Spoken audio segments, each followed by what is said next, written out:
Hey everyone, and welcome back to the 9 Frames Podcast. This is episode 74, and it is Wednesday, January 31st, 2024. I'm Bill Whalen. And I'm Mike Whalen. Be sure to catch us, as always, on YouTube at 9 Frames Podcast. Our Spotify is 9 Frames, and our X is at 9 Frames Pod. Please follow us on there, subscribe, like, and share if you enjoy the content. Yeah, it's not going to be a long one for this episode. We just had a few things that we feel like we should talk about right now because they're kind of important for today. Instead of waiting till Friday. That's exactly what I was going to say. This is the type of episode, it's not about length, but it's a couple of really big stories, so we figured we got to get it out. And we will get straight into those big stories. The first of many, or the first of the few I am very happy about, and I'm not even an Orioles fan. John Angelos has agreed to sell the Baltimore Orioles to David Rubenstein and Mike Arrighetti. Two private equity billionaires, man. Cal Ripken Jr. is going to be a part of the new Orioles management group as well. Yeah, it's huge news for Orioles fans. I mean, John Angelos had said in the past that he really had no intention of keeping their young core together unless they drastically raised the prices. So to hear news that two billionaires are taking over your team after that guy, it's a much needed change. Yeah, not to mention Baltimore is a franchise that straight up deserves better than a guy who's telling the fans that if they want to have a winning product, they're going to have to pay insane prices, and I'm happy that probably won't be the reality anymore. For sure. Now they've got a much better chance to keep that young core together as long as they can continue to keep performing the way that they did last year. And I think it was just a couple of months ago that we announced that they had they re-upped on that lease for quite a while to stay in Camden Yards, which is one of the most historic, gorgeous parks in baseball. Yeah, for sure. Love to see it. I love to see this move, and I'm very interested to see what those new owners do. Yeah, I mean, I can't understate how, for the fans, man, like, it's got to be a breath of fresh air. I mean, as Met fans, we know firsthand, going from the Will Ponce to Steve Cohen, it feels great. It instantly changed the entire culture of the team. We became a buyer. I constantly hear the Mets' names in free agent discussion, and I hope that is what happens for the Baltimore Orioles here. Yeah. We're coming off a 100-win season. Yeah, and hopefully this changes the thought process of other really, really rich people and the thought process of buying smaller market baseball teams. Yeah, I mean, you would hope that those small market owners, if they're not going to spend money on the team themselves, might as well sell the team to somebody who will make a buck on it and just get out of there, you know? Yeah, because I mean, as long as you put on good baseball, the fans even in small markets are going to fill the stadium. We've seen that in baseball in the past with the Royals when they were good, they were selling out. Yep. The A's even when they were good. I remember back in 2015, that place was loud. Yeah, and if you harken way back to Moneyball, that place was electric at that point. Hell yeah, I mean, it's possible. As long as people see the product, they're going to show up. So hopefully Baltimore continues to keep this great young core together and build upon it now that they've got so much money coming in that ownership group. Yeah, great to see. And the next one, man, this is a big name coming off the board. We have kept mentioning this name. We've actually been saying we wanted him on the Mets, but that will not be happening. Justin Turner has joined the Blue Jays on a 1-year, $13 million deal. There's also $1.5 million in possible incentives. Good chunk of change for Justin Turner, who's going to be, 38 or 39 this year? Yeah, 39 this year, but I mean, he had quite a year 38. Yeah. For sure. He batted .276 last year, had 23 homers, and a career-high 96 RBI with the Boston Red Sox last year. It's crazy to think that his career high is 96 RBI. He didn't have more than that with the Dodgers when he was you look at the reference page, prominently hitting in the middle of that lineup. 90 is the high before now. That's crazy. Yeah. I mean, yeah, he had a great year last year in Boston, which was really not expected. I mean, it was expected that he would be okay, like he'd be a good bat, but 96 RBI, man, that's crazy. No, when Boston picked him up, I'm pretty sure everyone was like, "Yeah, we like this signing. He should be like a fun, like a veteran to have in the clubhouse. He should be a great leader and maybe put in some solid at bats." But man, yeah, 96 RBI and 23 homers. That's a solid season for anyone. Yeah, he got himself $13 million, and if he does it again, I mean, he'll make himself another 1.5. More RBI than any of the previous 9 years he spent with the Dodgers, and those were some great lineups for him to not drive in more runs than that in previous years. Yeah, and he's going to hit the market again next offseason with the 1-year deal because it doesn't say that there's an option. I hadn't seen anything about options yet. It seems like this is another one, but here you say he'll hit the market. That could be it potentially. I mean, if he struggles, yeah, he'll probably just take his $13 million and head out. But yeah, people if usually he plays well again. They've been going, like, the oldest players usually go to around 40, right? Yeah, we'll see how long he personally wants to play, but, I mean, he had a great year last year, so if he does that again, why not? No sign of slowing up. He's a really solid glove, too, but he will not be used as a glove. He's definitely going to be their primary DH, is what I've seen so far. Yeah, I mean, he was, playing third base still? Yeah. I mean, Rafi Devers is not moving. Or no, he wasn't playing third base for them. He well, had to be playing first base. Maybe he was DHing a lot for them as well. So, maybe that's why he had the career high in RBI, because he moved to being more of a DH. He could go back to third now though, because they don't have Matt Chapman anymore. So there's an opening over there. Yeah, he could. From what I've seen, the plan so far is to have him as the primary DH on this team. Crazy that Matt Chapman's still available.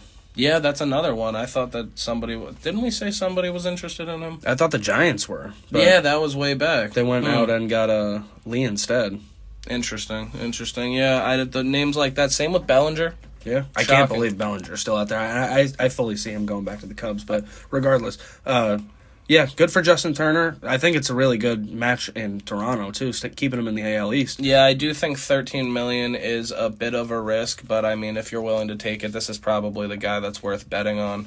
I mean, he's got so much experience out here, and I know that I looked into it a bit, and Toronto was around 14-16 in runs scored, home runs, and slugging. So this is something that's going to help with all three of those numbers. This is a guy that brings that to the table. Yeah, and having a career-high 96 RBIs when he's playing for an American League East team and keeping him in the American League East, where I'm sure he hit pretty well in those 4 or 5 parks, maybe he'll be able to mimic it. They're great hitters, Parks, and he is a phenomenal hitter, kind of has been for his whole career. So still going to play a bunch of games in Baltimore, Boston again, Yankee Stadium, and Tampa Bay.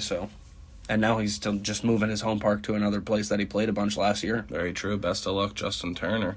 We'll move it on over to the West Coast now, as the Los Angeles Angels add Aaron Hicks for a league minimum. The Yankees, man, they still pay $9.5 million for the next 2 years here. That's crazy. Rough one here. Hicks had a rough start to last season. He batted 188, 263, 261 on the slugging. That is a rough number. Yeah, got booed out of New York. 524 OPS. He only played 28 games. He had 69 at-bats. But yeah, like you said, the media and the fans, they actually shooed that man off the team. It was rough to see after he spent so many years with the franchise. Yeah, it was pretty tough. I mean, that's what Yankee fans do. We saw it with Joey Gallo as well. They're just a rough crowd. So if you don't perform the way that they expect, it's not going to be pretty. That being said, when he went to Baltimore, man, he picked it up. Yeah, the Yankees released him, and his slashes instantly went up to 275, 381 with a 425 slugging. He got his OPS up to 806 from a former 524 in 200 at-bats with the Orioles. That's an impressive turnaround. Yeah, he was a big player. I mean, he came in, if you remember, because Cedric Mullins got hurt.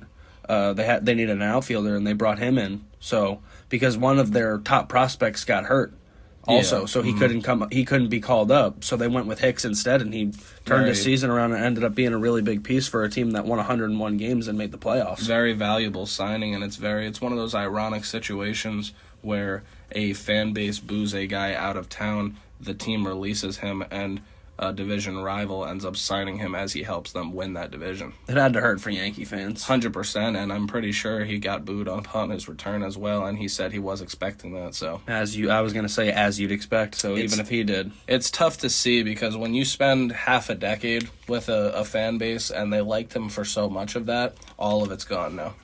Yeah. It's a tough way for it to end, but you shouldn't forget all the good shit that he did for your team. Very true. And the Angels here are looking to fill that massive hole that Shohei Ohtani left. This is a decent offensive player that should look to do that. Yeah, we'll see how he turns out going all the way across the country. Our last little point here is for the gamers out there. I know we play this game a whole lot. MLB The Show has announced their cover athlete for 2024.